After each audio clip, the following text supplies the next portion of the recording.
guys and gals, good evening to each every one of you. Shout out to each every one of you. Guys, remember Kuya Larry. Here he is. Hi Kuya Larry, how are you? Anong balita sa'yo? Anong balita? Saan ka galing? Wait lang. Saan ka galing? Ano, kamusta na ang work mo? Ano? Wala akong trabaho ngayon. Ayun. Kailan yung huli mong trabaho? Alam, ngayon. Ano na, di ba sabi mo nagkakargador ka? O ano nangyari, ba't nag-stop ka doon? Ilang araw ka lang doon? Linggo.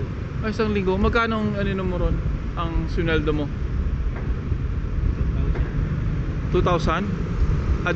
Yan, lingguhan? O ang isang linggo mo 2,000? Malaki sayang naman. Hindi mo tinuloy. Anong naging problema mo doon? Pagkain. Yun ang yun ang nakakalungkot pag tinipid sa pagkain. Yun, bibitin yung binibigay sa yung pagkain. So saan mo planong ulit maghanap? Ha? Baka ano bang iba mong alam na work? Baka sakaling may mahanap tayo, may rekomenda kita. Kahit ano, kung sakaling magkatrabaho ka, anong pwede mo masabi sa mga nangangamuhan mo?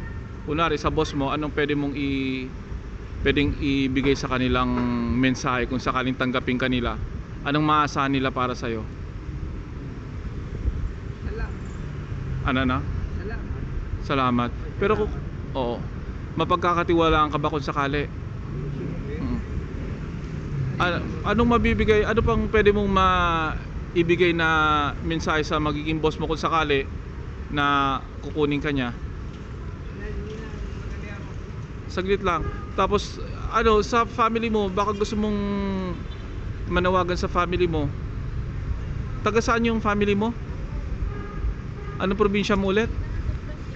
Zamboanga. Zamboanga. Kung sakaling mapanood ka nila ngayon, may gusto ko bang iparating para sa kanila na mensahe? Wala. Yung sa kapatid mo, baka may mensahe ka? Wala rin. Yung nagkaroon ka ba ng kasintahan dati?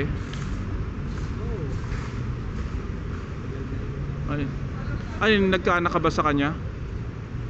Wala. Ilang buwan lang kayo?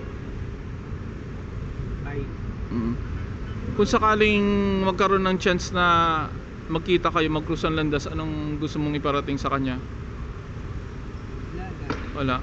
May plano ka pa bang maging kayo ulit? Ha? Wala. Di mo alam. Mahal mo pa ba siya? Ano sa tingin mo? Anong mensahe mo para sa kanya? Baka may gusto kong iparating kung sakaling napapananood siya ngayon. Wala. Anong mga natututunan mo ngayon sa buhay na mga Lakad-lakad. hindi, saglit. Ang ibig ko sabihin, nagiging matatag ka pa rin ba? Anong nagpapatatag sa'yo? Yung lakas ng loob pa. Saan ka kumukuha ng lakas ng loob? Kay Lord. Doon ka lumalakas ng loob sa Kanya.